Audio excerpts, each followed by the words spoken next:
नमस्कार, स्वागत है आपका हमारे इस यूट्यूब चैनल पर। मैं मुनमुन श्रीवास्तव आपका हार्दिक अभिनंदन करता हूँ। हमारे साथ ये एक एडमिशन एस्पिरेंट है छवि, जिनको हमने पहले भी अपने चैनल पर दिखाया था कि अपनी ओबीसी कैटेगरी को ठीक कराने के लिए ये लगातार एडमिशन ब्रांच के चक्कर काट रही थी और इन्होंने तमाम ग्रीवांसेस भी मेल अपने किए थे जो ठीक नहीं हुई थी। इसके बाद स्पेशल स्पॉट राउंड में भी इन्होंने अप्लाई किया और फिर से इन्हें जो सीट है वो ओबीसी कैटेगरी में ही अलॉट हो गई, जिसको भी ठीक कराने के लिए आज सुबह से ये एडमिशन ब्रांच आई थी और ये शाम तक अभी यहीं पर हैं और अभी इनकी समस्या का कोई समाधान नहीं हो रहा है।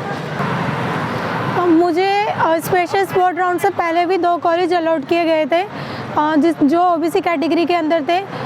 फिर जब मैं यहाँ पे आई तो मुझे पता चला मैं जो जाट हूँ, मेरी कास्ट सेंट्रल लिस्ट में जो है वो ड्यू के एडमिशन ब्रांच में। एडमिशन ब्रांच का कहना है कि मेरिट जनरल की अप्रोक्स हमने 500 पे लगाई है। 500 अप्रोक्स लगाई है, अप्रोक्स 500 मेरिट लगाई है। Yes sir. यानी यहाँ भी कट ऑफ हुआ ये तो एक। यस सर, कट ऑफ के बारे में बात की गई है। हमने ज़्यादातर कोर्स में 500 पे मेरिट लगाई है। आपकी मेरिट ही मैच नहीं हो रही है, वरना आप जनरल में कंसिडर किए जाते हैं।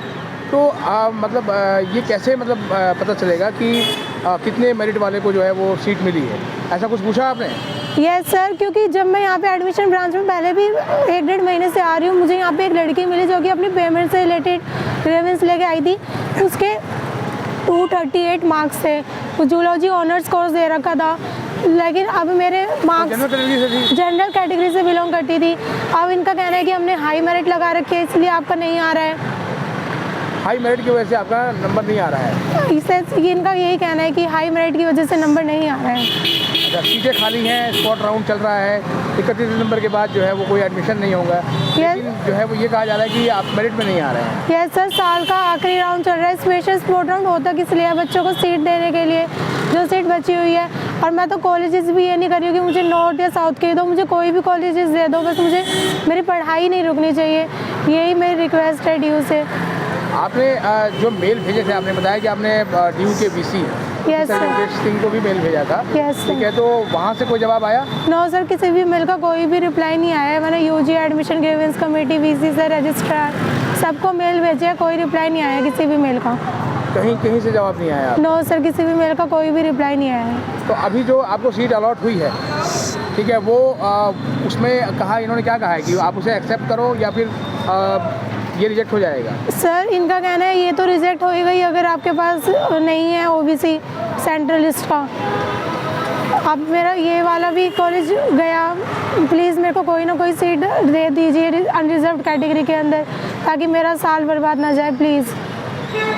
तो आपने सुनी ये छवि की बात अपनी माँ के साथ ही। आप देख सकते हैं कितनी ठंड है और बहुत देर शाम हो गई है और ये यहाँ डटे हुए हैं और इनका ये कहना है कि सिर्फ एक मिस्टेक की इनको सज़ा मिल रही है कि इन्होंने जो है वो जनरल की बजाय ओबीसी कैटेगरी में अपना फॉर्म भर दिया। 12वीं के बाद बच्चों को बहुत ज़्यादा समझ नहीं होती है क्योंकि किस तरीके से फॉर्म भरना है, और ख़ासतौर पर ये इस बच्ची ने बताया कि अपने घर में ये सबसे पहले जो है वो 12वीं करने वाली बच्ची है अपने पूरे ख़ानदान में, और इसको जो है वो सिर्फ एक ही समस्या है कि ये जो अपना ओबीसी कैटेगरी का जो फॉर्म भरा था उसे जनरल में ठीक कराने के लिए लगातार एडमिशन ब्रांच के चक्कर काट रही थी और बजाय उनको कोई ठोस जवाब मिलने के उनके किसी भी ग्रीवांस का कोई रिड्रेसल नहीं हुआ लगातार मेल पे। अब आप देखना यह है कि विश्वविद्यालय प्रशासन इस बच्ची के मामले में क्या करता है।